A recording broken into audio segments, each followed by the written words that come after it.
बिगड़ते 7वां दिन जैसे पहुंचती हैं और भी बिगड़ जाती है, भयंकर रूप से बीमार हो जाती हैं, भयंकर रूप से बीमार हो जाती हैं, अब मरने वाली हैं। और कहते हैं कि 8वें दिन में माता महामाया अपने शरीर को त्याग देती हैं। अभी बच्चा 7 ही दिन का है, 7 दिन जैसे ही पूरा हुआ माता ने अपने शरीर को त्याग दिया। ये तो बच्चा कोई शुभ नहीं होगा ना। गांव में ऐसा बच्चा पैदा हो जाए तो लोग कहते हैं कि अरे ये तो भूत है, प्रेत है, पैदा होते ही अपनी माँ को खा गया। लड़की हो तो और बुरा हो जाता, ये तो डाइन है, पैदा होते खा गई, ऐसा कहते हैं ना। ये बड़ी गलत धारणा है।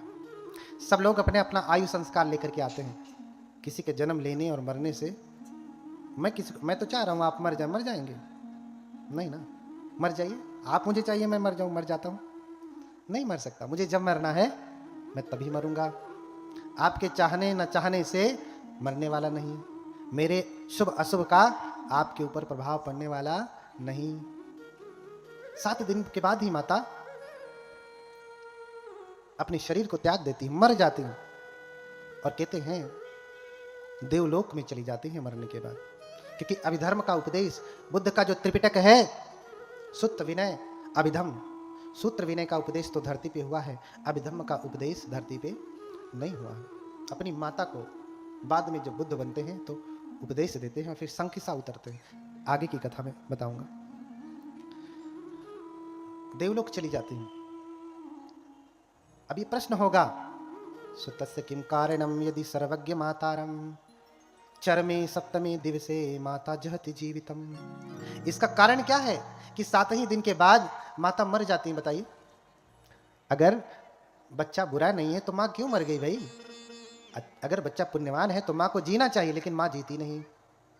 चरमे 7वें दिवसे माता जहति जीवितम, 7वें दिन माता मर जाती है, शरीर छोड़ देती हैं। कारण क्या है? क्यों? क्योंकि जिस गर्भ में बोधिसत्व निवास करते हैं वो गर्भ चैत्य की भांति पावन होता है। अब वो दूसरे किसी के रहने के अयोग्य हो जाता है। अगर माँ जीवित रही तो फिर से कोई ना कोई उस गर्भ में आएगा और माता की कुक्षी जो है, गर्भ जो है, वो फिर उतना पावन नहीं रह जाएगा। इसलिए मात्र 7 दिन में ही माता महामाया शरीर छोड़ करके चली जाती हैं। वर्णन मिलता है जितने भी बुद्ध होते हैं सबकी माताएं ऐसे ही होती हैं, 7वें दिन में शरीर छोड़ देती हैं। 7वें दिन के बाद वो नहीं रहती हैं। तो अपनी जिम्मेदारी अपनी बहन को, प्रजापति गौतमी को दे करके गई। मरने के बाद प्रजापति गौतमी ने ही संभाला, क्योंकि जीते समय जिम्मेदारी दी, बुलाया, कहा मेरी बहन मैं जानती हूं कि मेरे मरने के बाद तू मेरे बेटे का मुझसे भी कहीं ज्यादा ध्यान रखेगी, तो मेरे बेटे के लिए माँ से भी बढ़ करके भी होगी। तभी से एक कहावत कही गई, माई मुए मौसी। कल बताया था ना एक कहावत, कल एक कहावत बताया था ना, आज दूसरी बता रहा हूं, माई मुए मौसी जिए। कल बताऊंगा कि पतली गली से हाँ निकल जा, है ना। तो मौसी को जिम्मेदारी देके गई। अब ये घटना असित ऋषि को पता चलती है। असित ऋषि जो शाक्यों के कुल ऋषि हैं, असित काल देवल नाम है उनका, महारिद्धिवान है, रिद्धि सिद्धि संपन्न है। और देखते हैं कि देवलोक में कोलाहल हो रहा है। ऋषि क्या देखते हैं? देवलोक में कोलाहल हो रहा है। कौन से देवलोक में? क्योंकि शाक्यों के ऋषि परम सामर्थ्यवान हैं, रिद्धि बल से देख रहे हैं कि देवलोक में इतना बैंड बाजा क्यों बज रहा है, लोग नाच क्यों रहे हैं, नाच भी कैसे रहे हैं। अच्छा, आपने कभी किसी को देखा है कि सैट निकाल के ऐसे ऐसे ऐसे घुमा घुमा के नाचता है? देखा है? कहां से सीखा? कहां से सीखा? चेलुखे पादयो चापी पवतिन तापमोदिता किलिसा देव संघाते तावतिन सालये तदा। देवतागण इतने खुश हैं कि संसार में बुद्धों का जन्म हो चुका है, और इतने खुश हैं, हुर्रा हुर्रा करते हुए अपने कपड़ों को निकाल निकाल के घुमा घुमा करके नाच रहे हैं, डांस कर रहे हैं, आनंद मना रहे हैं, उत्सव मना। हाँ, कैसे गड़बड़ हो जाता भैया? तो हाँ, हाँ?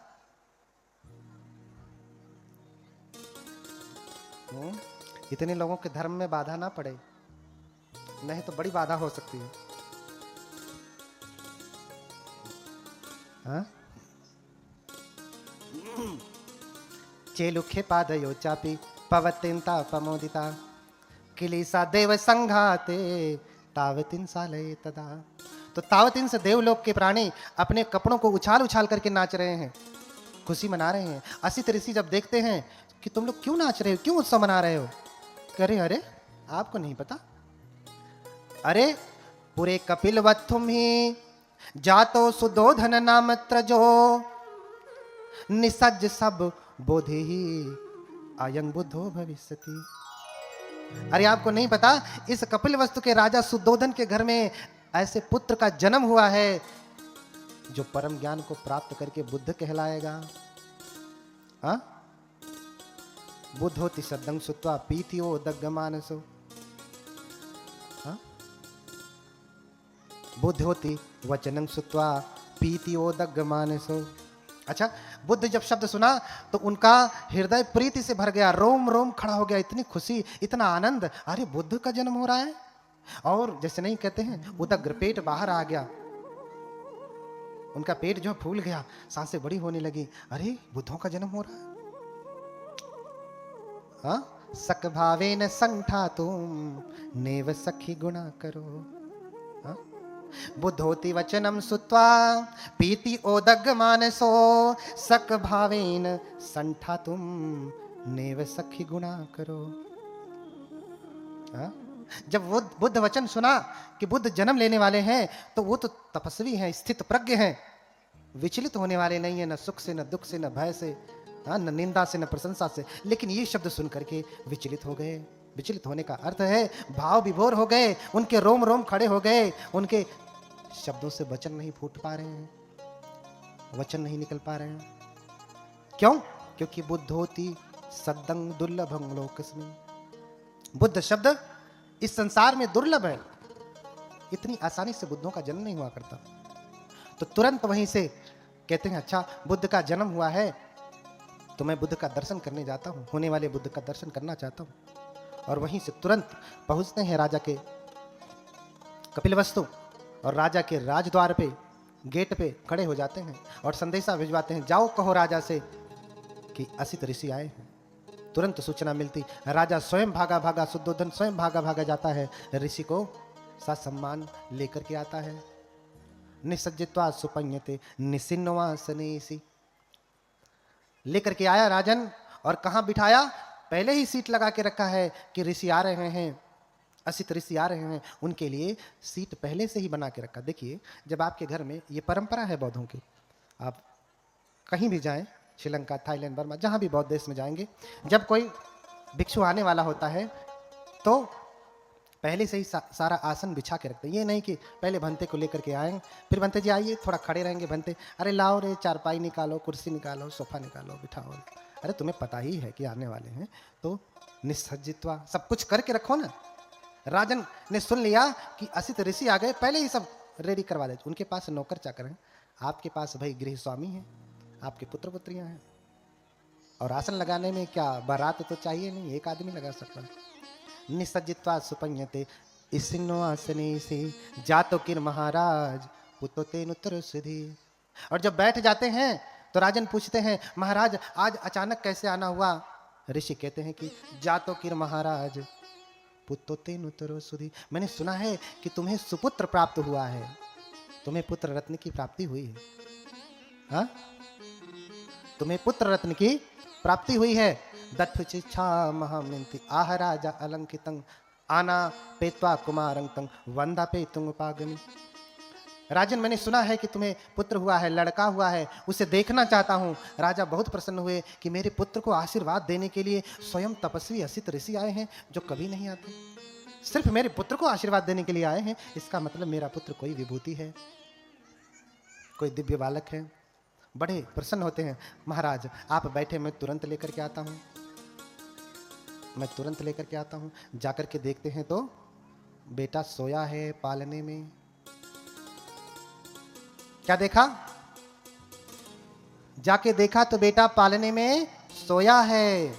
वापस आता है और असित ऋषि से कहता कि महाराज देखो, साधु संतों को, ऋषियों को भी महाराज कहते हैं, हाँ, स्वामी कहते हैं। अगर आप श्रीलंका में जाएंगे ना तो भिक्षुओं को स्वामीन वहन से कहते हैं, अर्थात सिंहल में कहते हैं, हिंदी में कहेंगे तो महाराज, महाराज कहते हैं।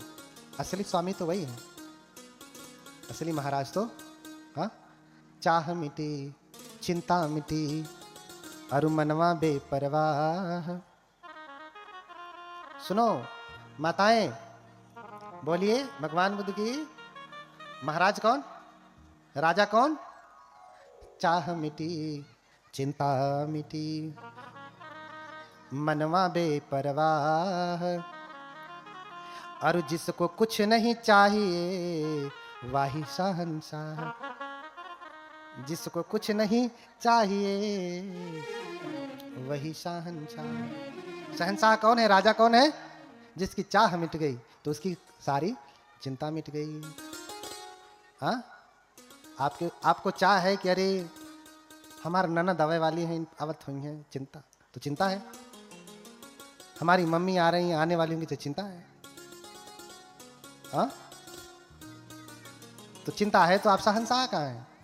राजा कहाँ है? राजा कर तो स्वामी, मुझे क्या चिंता है? हाँ, तो चाह मिटी चिंता मिटी मनवा बेपरवाह। जिसको कुछ नहीं चाहिए वही शहंशाह। तो भिक्षुओं को भी शहंशाह कहते हैं, महाराज कहते हैं। उर्दू में कहेंगे तो शहंशाह कहेंगे। हाँ, महाराज अभी वो सो रहा है, बालक सो रहा है।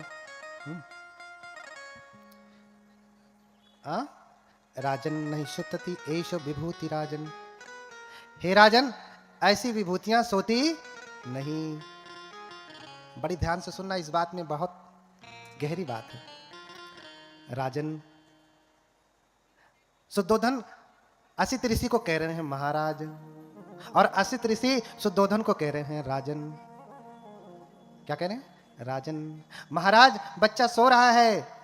राजन, ऐसी विभूतियां सोती नहीं, ऐसी विभूतियां सोती नहीं, वो स्वभाव से ही जागृत होती हैं।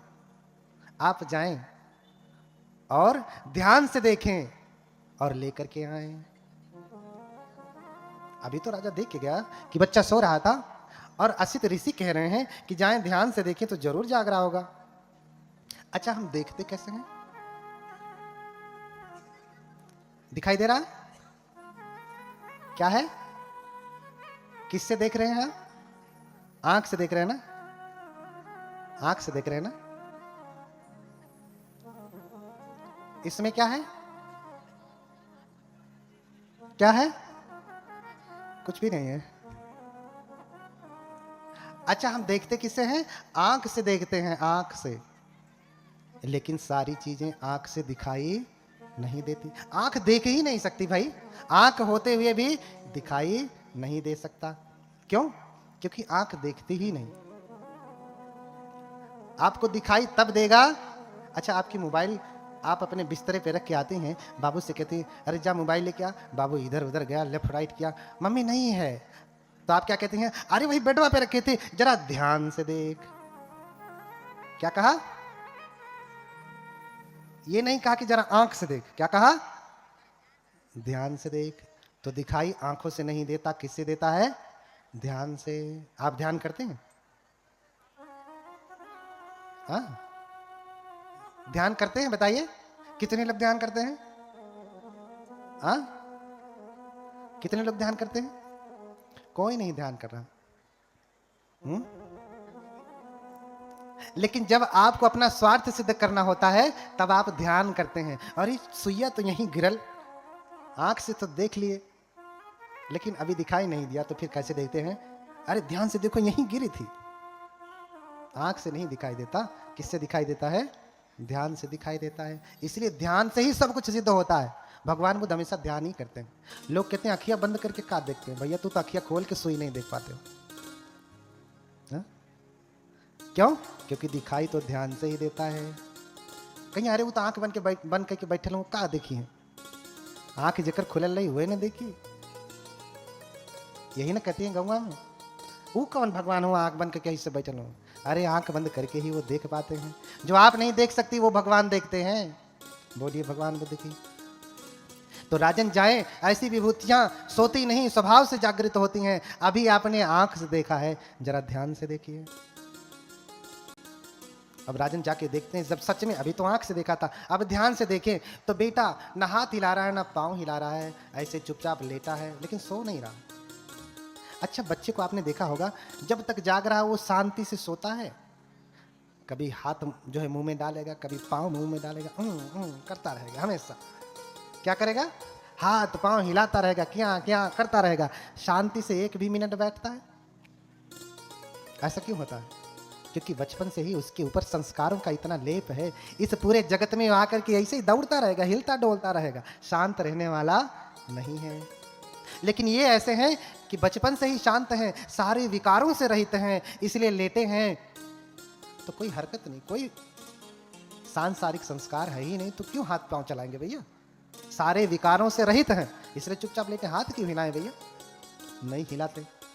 तो ध्यान से देखिए कि हाथ पांव सब कुछ शांत है, लेकिन लेटे हैं, सिर्फ पलकें झपका रहे हैं ऐसे ऐसे ऐसे। और देख करके वो आश्चर्य देख करके राजा प्रणाम करते हैं और उठा करके लेकर के जाते हैं प्रणाम कराने के लिए। तो पहले की परंपरा हुआ करती थी, आज भी है। आपके घर में जब बेटे बेटियां जन्म लेते हैं तो आप क्या करते हैं? कोई साधु संत आए तो उसको प्रणाम कराते हैं ना, कि आशीर्वाद मिल जाए बच्चे को। इसलिए आप ला करके चरणों में रख देते हैं, मेरे बेटी को जरा आशीर्वाद दे दीजिए। वो भी लेकर के आते हैं, लेकिन वो नहीं जानते हैं कि तेन भावेन नरुत्तमस् न वंदितव्येति भवे पिकोचि। जो बालक लेकर के आ रहे हैं वो इतना सामर्थ्यवान है, इन तीनों भावों में, तीनों लोकों में वो किसी की वंदना करने वाले नहीं। उनके लिए कोई ऐसा योग्य व्यक्ति नहीं है जिनके लिए ये बालक जाएं और वंदना करें उनकी। ऐसा कोई व्यक्ति नहीं है बुद्धों के लिए। तेन भावेन नरुत्तमस् न वंदितव्येति भवे पिकोचि। ये पाली की गाथाएं हैं। कभी कभी लगता होगा कि बनते जी संस्कृत बोल रहे हैं कि पाली बोल रहे हैं, क्या बोल रहे हैं। जब पाली सुनेंगे लगेगा कि गलत संस्कृत बोल रहे हैं, जब संस्कृत सुनेंगे तो पाली वाले कहेंगे गलत पाली बोले। दोनों बोल रहा हूँ, जहाँ जो जरूरत पड़ रही है वो बोल रहा हूँ, क्योंकि एक ही ग्रंथ से भगवान के जीवन का चर्चा नहीं है। पूरा त्रिपिटक भरा पड़ा है, पूरे संस्कृत साहित्य बौद्धों के हमारे इतने विस्तृत हैं, उसमें भरे पड़े। लेकिन राजा को नहीं पता, राजा लेकर के आ रहा है, ऐसे सोचता है कि ले जा करके ऋषि के चरणों में रख दूं, ऋषि आशीर्वाद देंगे। लेकिन जब ऋषि देखते हैं कि अरे ला रहा है, मेरे चरणों में बच्चे को रख देगा, तो घबरा जाते हैं, स्वयं आसन से उठ जाते हैं और गोद में ले लेते हैं। क्यों? क्योंकि जानते हैं ये दिव्य पुरुष हैं। फल ये मुद्धा खलुतापस पग्गह्य सो अंजलि उत्तमस। जानते हैं कि अगर इसने बच्चे को मेरे पैरों में लेटा दिया तो मेरा सर 7 टुकड़ों में बट जाएगा। 7 फलय मुद्धा खलुतापस, मुद्धा फलति सत्तधा, 7 भागों में बट जाएगा। इसलिए पग्गह्य सो अंजलि उत्तमस। उठ करके स्वयं हाथ जोड़े जोड़े जाते हैं, अरे ना ना ना, पैर में मत रखना, पैर में मत रखना। हाथ जोड़ लेते हैं और स्वयं उनको ऐसे माथे से लगाते और फिर देखते हैं, निहारते हैं उनको। निहारने के बाद बहुत प्रसन्न होते, बहुत प्रसन्न होते, और फिर कुछ ही क्षण में रोने लगते। पहले हंसते हैं फिर रोते हैं। राजा घबरा जाता कि हंस रहे हैं फिर रो रहे हैं, लगता है कोई विघ्न है, जैसे इसकी मां चली गई, लगता है मेरा बेटा भी रहेगा नहीं, इसीलिए तो ऋषि रो रहे हैं। बच्चे को देख के खुश हुए, लगता है बच्चा रहेगा नहीं, इसलिए रो रहे हैं। राजन पूछ लेते, महाराज मेरा अमंगल ना करें, मेरे ऊपर कृपा करें, बताएं आप रो क्यों रहे हैं? पहले हंस रहे हैं फिर रो रहे हैं, कारण क्या है? ऋषि कहते, राजन मैं बहुत प्रसन्न हूं कि मुझे होने वाले बुद्ध का दर्शन हुआ। क्या कहा? पमोदितो खो राजन सको बुद्ध सुदर्शनम। राजन, मैं प्रसन्न हूं। ये जो श्लोक हैं सब त्रिपिटक से हैं, अपने मन से गढ़ के नहीं कह रहा हूं, ये अलग से नहीं कह रहा हूं। वही त्रिपिटक हैं छठ संगायन की, जिस संगीति में स्वयं बाबा साहब रहे हैं। मैं इसलिए प्रसन्न हूं कि मैं बुद्ध का दर्शन कर पाया, और दुखी इसलिए हूं कि मेरा समय आ गया। मैं 80 वर्ष से अधिक हो चुका हूं, अब मैं अधिक दिन नहीं रहूंगा। जब ये बालक बुद्ध बनेगा तब तक मैं रहूंगा नहीं, इसलिए रो रहा हूं, इसलिए रो रहा हूं। राजन समझ जाते और फिर ऋषि से चर्चा करते। हालांकि पहले वाले जो ब्राह्मण थे उन्होंने भी चर्चा किया था कि या तो बुद्ध होंगे या फिर चक्रवर्ती राजा होंगे। तो सातों ब्राह्मणों की बात मान लिया था, कहा कौंडिन्य को भगा दिया, सातों की बात मान लिया। अरे ये छोटा है, बच्चा है, अभी कम उम्र का है, कुछ जानता नहीं। अक्सर लोग आयु से किसी को योग्य सन्यासी मानते हैं, ऐसा है ना। लेकिन बौद्ध धर्म में आयु से कोई योग्य सन्यासी नहीं होता, कि कोई जवान है तो छोटा है और कोई बूढ़ा हो गया तो बड़ा, ऐसा नहीं। आयु से कोई बड़ा नहीं होता। सन्यास कब से लिया है, प्रवज्ञा कब से ली है, तब से वो बड़ा होता है। और विशेष रूप से जब से उपसंपदा होती है तब से उसकी आयु गिनी जाती है। इसलिए बहुत सारे भिक्षु आप देखते होंगे उम्र में, जैसे कल ही मैं एक भंते बूढ़े वाले आए, मैंने उनको प्रणाम नहीं किया, क्योंकि अभी ऐसे चीवर पहना, 2-4 साल हुए उनको, और उनकी उपसंपदा भी नहीं हुई। एक तो सन्यासी मुझसे बाद बने हैं, दूसरे उनकी उपसंपदा ही नहीं हुई है, यानी प्रमाणित ही नहीं हुए कि ये भिक्षु हैं, मुझसे छोटे ही हैं। मैंने प्रणाम नहीं किया तो एक उपासक कह रहे, अरे ये बड़े अहंकारी लगते हैं, इन्होंने प्रणाम नहीं किया। बड़े बूढ़े बुजुर्ग हैं, उनको प्रणाम करना चाहिए उठकर। हमने कहा शरीर को प्रणाम थोड़ी नहीं होता है। मुझसे नहीं कहा, उपासकों से कहा, उपासकों ने बाद में कहा। हमने कहा इस शरीर को प्रणाम थोड़ी नहीं होता, क्या इस चमड़ी को प्रणाम करेंगे, क्या है इसमें। अब इसे काट के रख दीजिए तो 10 मिनट बाद बदबू आने लगेगी, इसको प्रणाम करेंगे नहीं ना। कि ये शरीर थोड़ा जवान है, इसको प्रणाम कर लेता हूं, ये बूढ़ा है, हाँ, ऐसा नहीं। शरीर को प्रणाम नहीं होता है, तपश्चर्या को, सन्यास को प्रणाम होता है कि कितने अधिक समय तक इसने अपने प्रवज्ञा का जीवन जिया है, सन्यास का जीवन जिया है, कितने समय पहले से इसने काम भोग का जीवन छोड़ा है। और जो बचपन से गृह त्यागी है, उस सन्यासी की महिमा का कहना ही क्या। यहाँ जो देख रहे हैं ना, सब गृह त्यागी बचपन से बैठे हैं। हमारे 2 भंते बैठे हैं, एक और कहीं पे इधर उधर होंगे, जो अभी गीत गा रहे थे, बचपन से।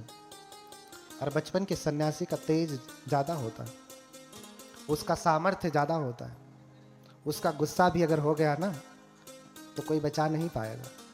सही सन्यासी है तो मस्ती करने वाला, ऊट पटांग करने वाला है तो कुछ असर होने वाला नहीं। इसलिए जब आप आते हैं तो क्या कहते हैं, ओ काश वंदामि भंते द्वारत्तेन मया कृतं सब्बंग अपराधं खमतु मे भंते। ये कहते हैं ना, हे भंते ओकाश दीजिए, समय दीजिए, मेरे द्वारत्तेन, तीनों द्वारों से, काया वाचा और मन से जो भी अपराध हुए हैं, खमतु मे भंते, भंते क्षमा करें। मैंने काया वाणी और मन से जो भी अपराध किया है, हे भंते समय दे मुझे, मेरे ऊपर कृपा करें, मेरे सभी अपराधों को क्या करें, क्षमा करें। तो भिक्षु क्या कहते हैं, खमामि खमामि खमामि, क्षमा करता हूँ, क्षमा करता हूँ, क्षमा करता हूँ। अभिवादनशील सनिच्चं गड्ढा कुचाम। हाँ, जो अभिवादनशील है उसकी 4 चीजें बढ़ती हैं, आयु, वर्ण अर्थात सौंदर्य, सुख और बल, आशीर्वाद देते हैं। हाँ, अब आप सोचो, आप भिक्षुओं के पास आते हैं पाप छुड़ाने, पाप कटाने, अपराध की माफी मांगने।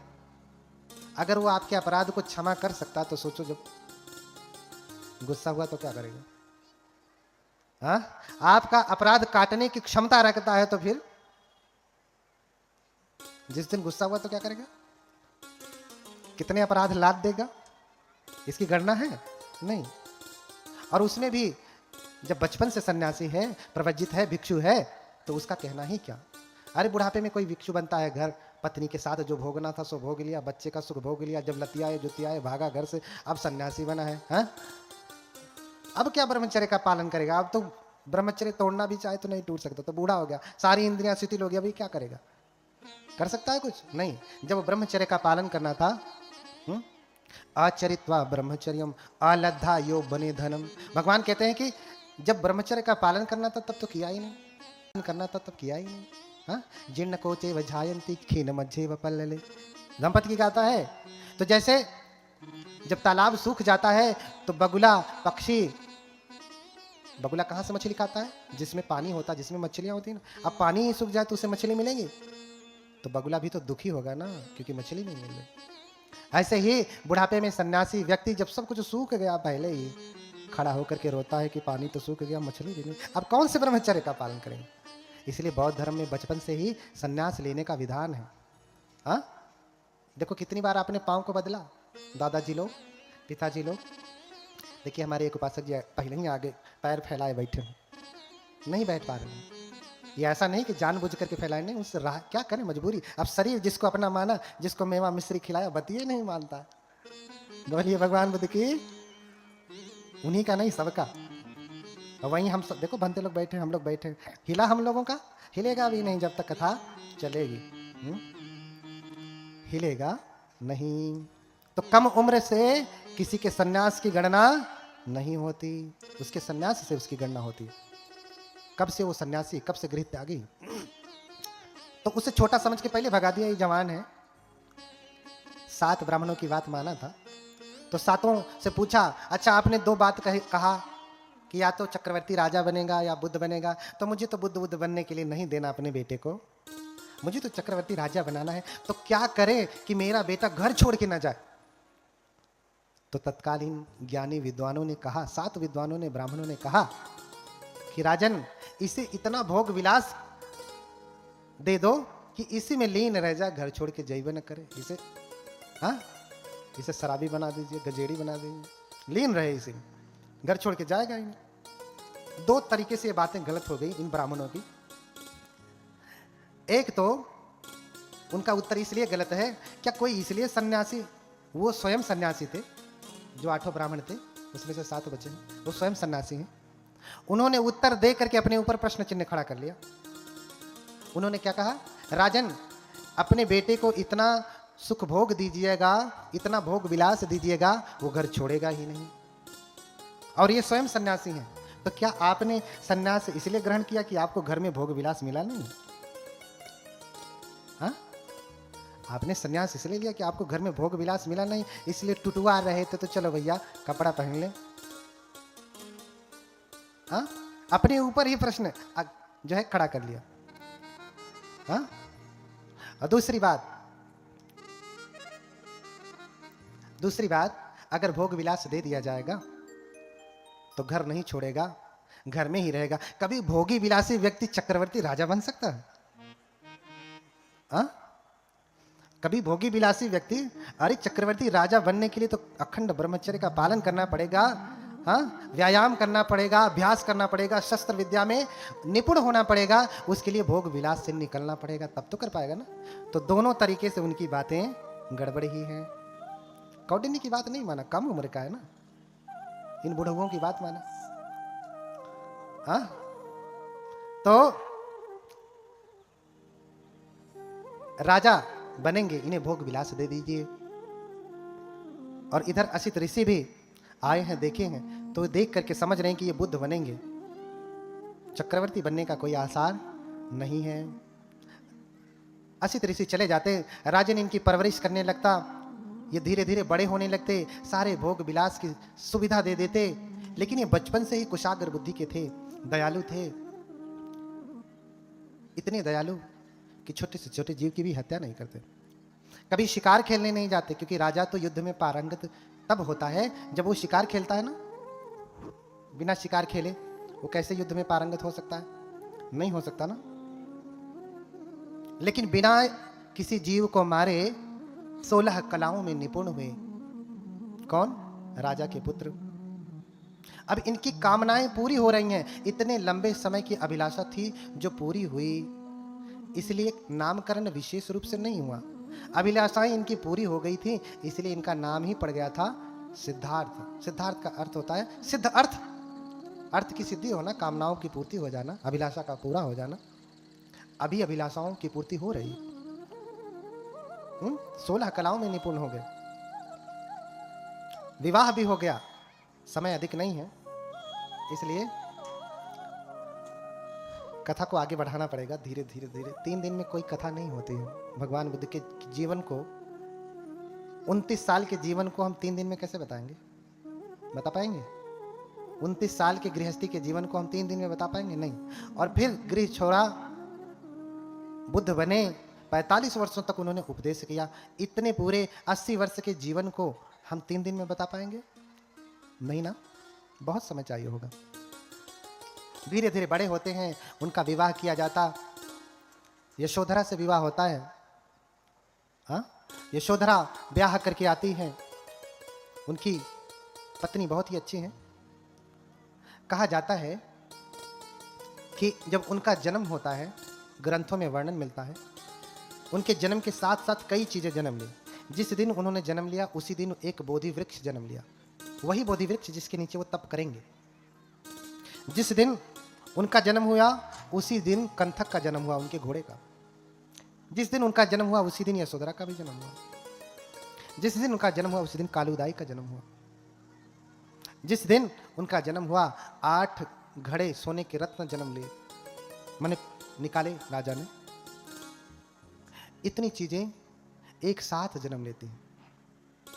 इतनी चीजें एक साथ जन्म लेती हैं। अब यशोधरा के साथ विवाह हुआ। यशोधरा भी उसी दिन जन्म ली है जिस दिन सिद्धार्थ गौतम ने जन्म लिया है। इसलिए बुद्ध के जन्मदिन पे यशोधरा का भी जन्मदिन है। क्या आप जानते हैं? माताएं जानती हैं, आपको तो जानना ही चाहिए। ये तो पुरुष वर्ग है, अपने पुरुषों को प्रमोट करेंगे। महिलाओं को जानना चाहिए। माता यशोधरा का जन्म किस दिन है? जिस दिन बुद्ध का जन्मदिन है उसी दिन किसका जन्मदिन है? माता यशोधरा का भी जन्मदिन है। इसलिए यशोधरा का भी जन्मदिन मनाएं। यशोधरा का भी जन्मदिन मनाएं। उनका विवाह हो जाता। विवाह होने के कुछ ही समय बाद उनको एक लड़का भी हो जाता। राजा सब कुछ वैसे कर रहा है जैसे 7 ब्राह्मणों ने कहा। भोग विलास सब कुछ वैसे ही दे रहा है। 3 महल बना दिए, रम्य महल, सुरम्य महल और शुभ महल। ये 3 महल बनवाए, एक सर्दी के लिए, एक गर्मी के लिए और एक बरसात के लिए। रम्यम सुरम्यम शुभम इति। रम्य, सुरम्य और शुभ, इस प्रकार के 3 महल बनवाए। सर्दी में जहां रहते वहां गर्मी में नहीं रहते, जहां गर्मी में रहते वहां सर्दी में नहीं रहते, और जहां बरसात में रहते वहां दोनों मौसम में नहीं रहते। विवाह के कुछ ही समय बाद उनको लड़का हो गया। अच्छा, जब पुत्र पैदा होता है तो पिता प्रसन्न होता है ना? प्रसन्न होता है कि नहीं? घर में लड़का पैदा होता है तो प्रसन्नता होती है ना?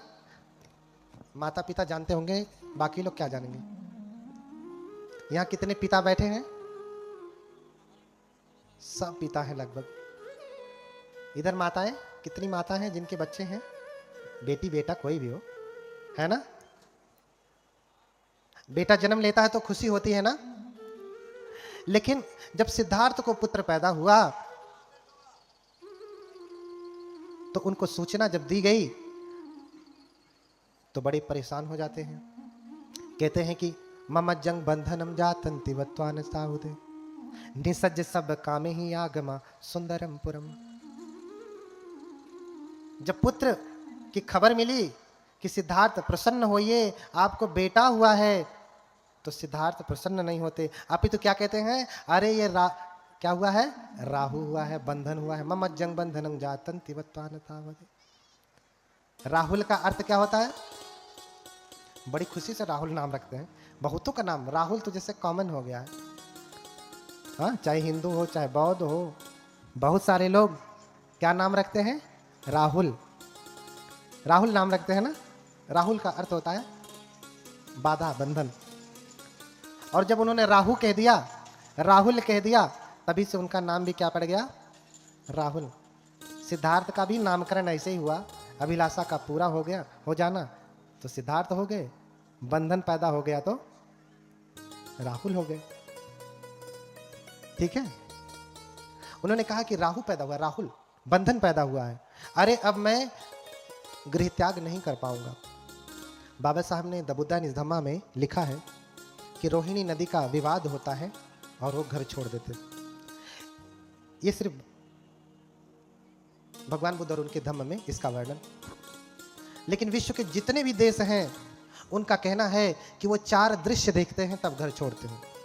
हाँ, कामेन जिन्नं व्यथितं मतंच दिस्वान रूपम तिभवे विरक्तो। हाँ, 3 रूप देख करके वो विरक्त हो जाते हैं, फिर वो प्रवज्जित होते हैं, सन्यासी होते हैं। ध्यान से सुनिएगा, ये बड़ा गूढ़ प्रश्न है घर छोड़ने वाला। अक्सर लोग प्रश्न करते रहते हैं, तो सुनाई दे रहा है, इसमें रिकॉर्ड भी हो रहा है। बार बार प्रश्न पूछ करके अपना भी समय ना बर्बाद करें, इसी में सुन लिया करें।